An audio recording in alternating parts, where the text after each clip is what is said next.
So there's a baby shower going viral this week.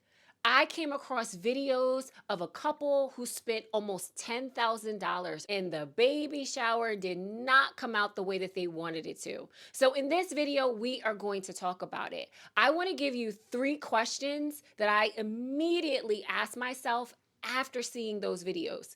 But first, let me formally introduce myself. My name is Lanyel Kuzar, and I am the owner of Yes Event Academy. I teach people just like you, people who love to decorate events. I teach them how to turn it into a business and start booking clients. So let's get into it. Let me show you the videos of the baby shower and how everything came out. So these are the photos that were sent to the event planner. The picture on the left is the photo that they sent, and the picture on the right is what they got back. This is what they paid for. This is what they were promised at their baby shower.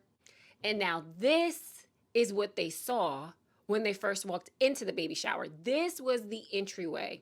This is the backdrop that they actually received. There's no props. This was supposed to be an airplane themed baby shower. So there's no props, there's no backdrop. This is the centerpieces that they paid for. And then on the right, you could see the centerpieces that they got. There was nothing airplane themed on the tables. So this is the couple as they are about to walk in. Let me just adjust the volume so that you could see, because they're actually speaking. So I want you to hear what was being said. All right, Mom, go ahead. Because, yeah, they about to go to court. I'm documenting. Your dad. All right, Mom, go ahead. Because, yeah, they about to go to court.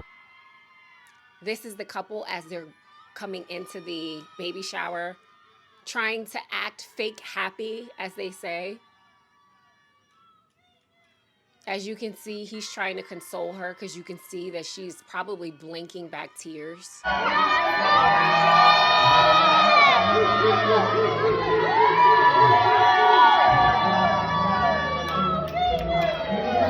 And this is her at the end of her baby shower, crying. Crying. No, we're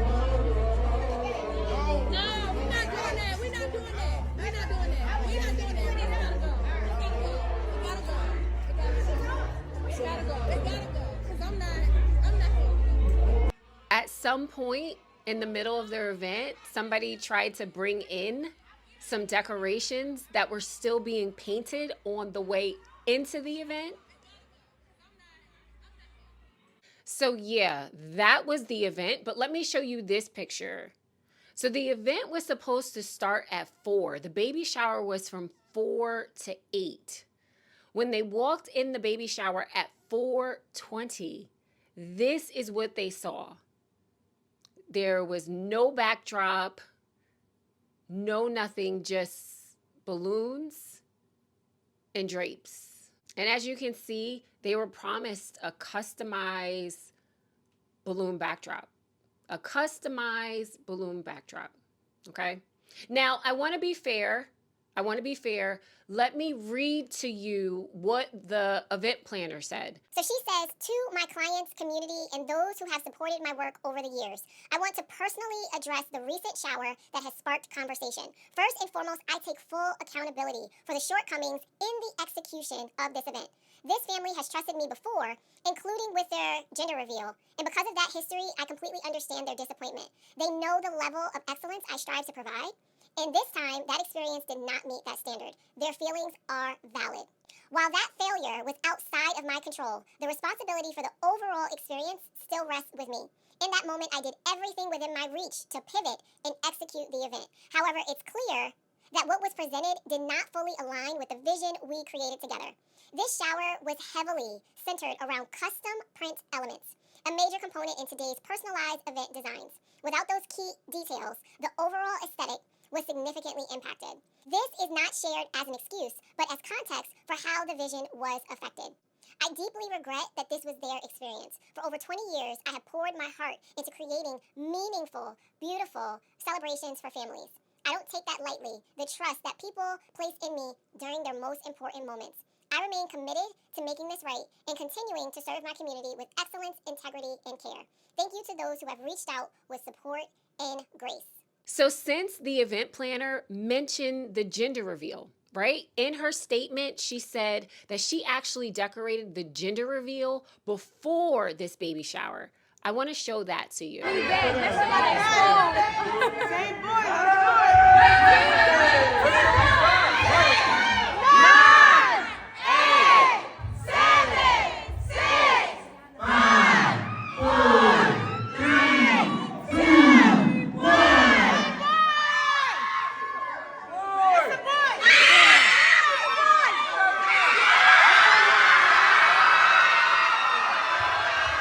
And at the top of the video, it says, we paid to make a potion and Shorty Firecrackers wasn't even working. So it sounds like even with the gender reveal, they paid for something that they felt like they didn't get, but maybe they just let it ride because maybe they felt like it wasn't that big of a deal. But I can tell you that I noticed for their gender reveal, all of these custom print elements are there. If you look at that backdrop, you see that sign in the back that says, what's the tea, right? There's all these custom elements that are present at the gender reveal.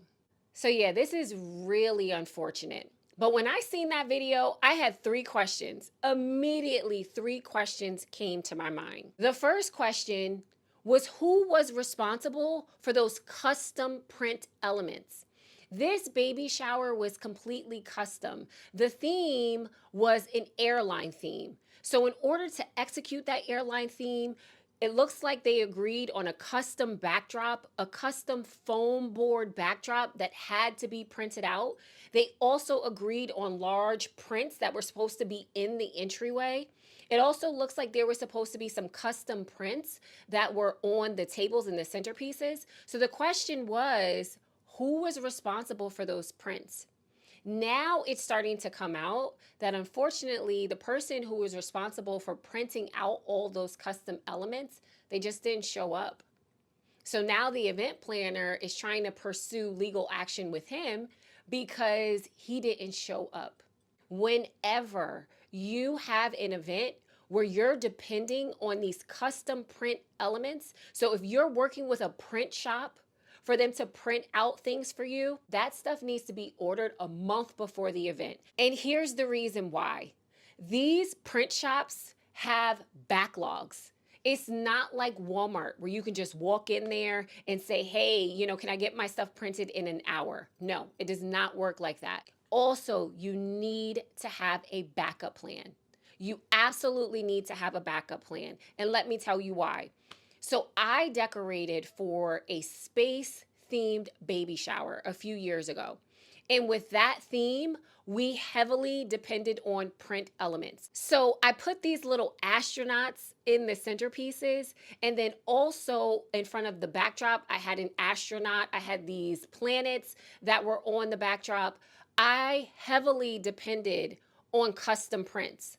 Like if I didn't have those prints, if you walked into that baby shower, you wouldn't even have known that it was a space theme. We needed those prints. So for that baby shower, I ended up ordering off of Etsy. I ordered maybe like 2 weeks before my event, thinking that that was well enough time to be able to get my prints.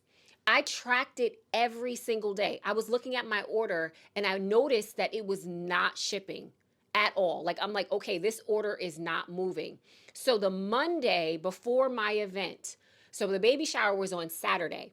The Monday before my event, I did not see any movement on my order. So guess what? I had to end up ordering my prints again. I ended up ordering it from a local print shop and I expedited the order. I paid to expedite the order. So whenever you're doing an event where it depends on these custom print elements, You need to make sure that you have everything that you need the Monday before the event. So at the start of the week, you should have everything that you need for that event. So my second question for this event was, where was the timeline? Who was responsible for putting the timeline for this event together? I can tell you, with the event planners that I work with, they are like this.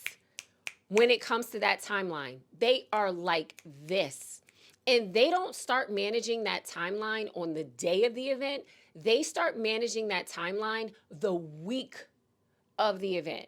Like, they're checking in with their vendors. They're making sure, hey, do you have everything? Like, so for me, I think the thing that was confusing was, if the event was from 4 to 8, why is it that at 5:30 somebody's bringing decorations in, right? Like, if the event started at 4 o'clock, all the decorations should have been set up by 3:30, right? Now listen, I'm a decorator, so there are times where I am running behind. There are times where I am on CP time, right? So I totally get that, you may be running behind schedule, but someone bringing in decorations an hour and a half after the event started, the event planners that I work with, they would have never allowed anyone to bring decorations in after the event had already started. The event planners that I work with, they're like checking on me. Like, when I'm running behind schedule, they're checking on me. They're saying, okay, how much longer do you think you'll be? Okay, because we're going to have guests start coming in. Like, that's the job of an event planner. People are paying you to make sure that everything goes accordingly, right?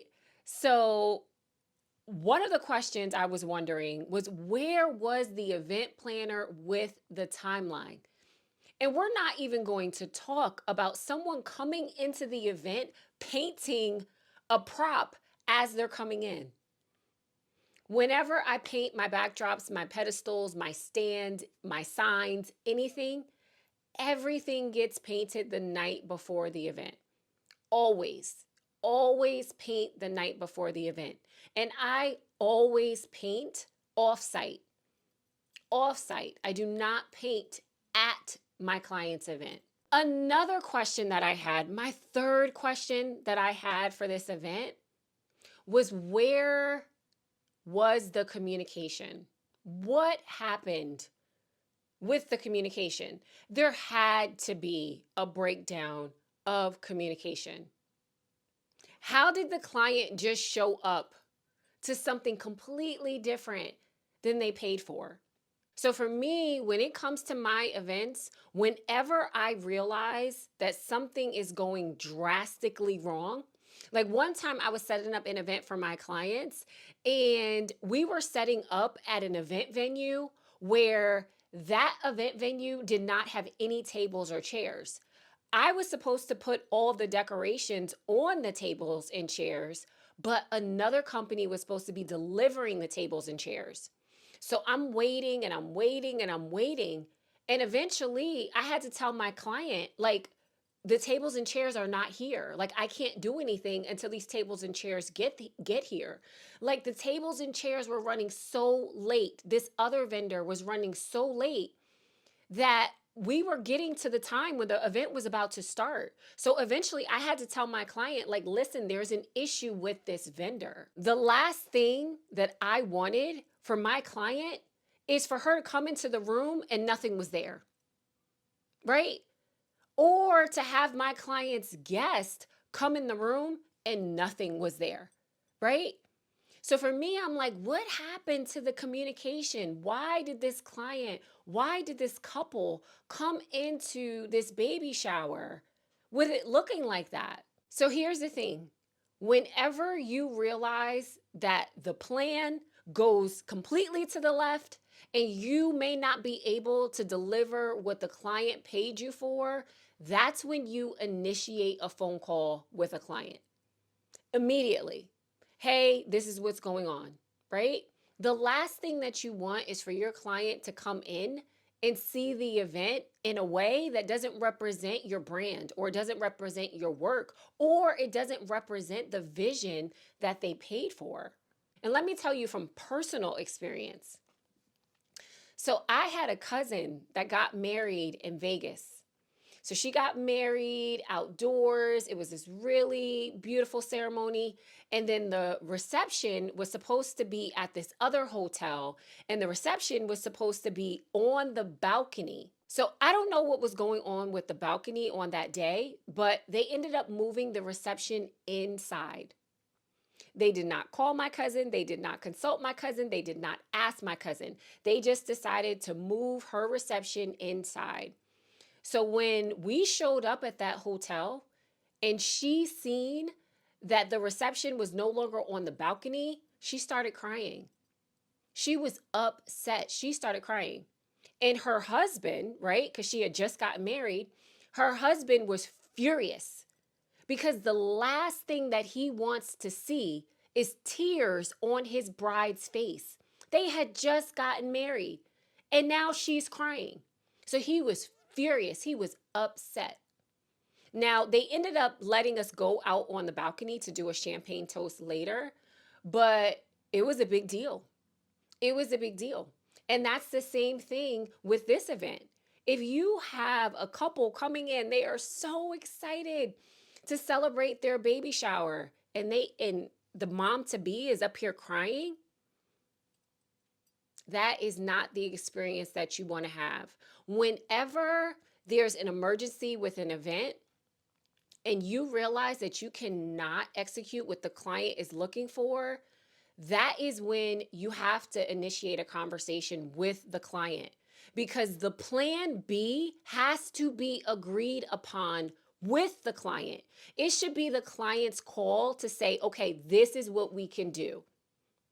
You can't just take it amongst yourself to come up with a plan B and then don't communicate that to the client.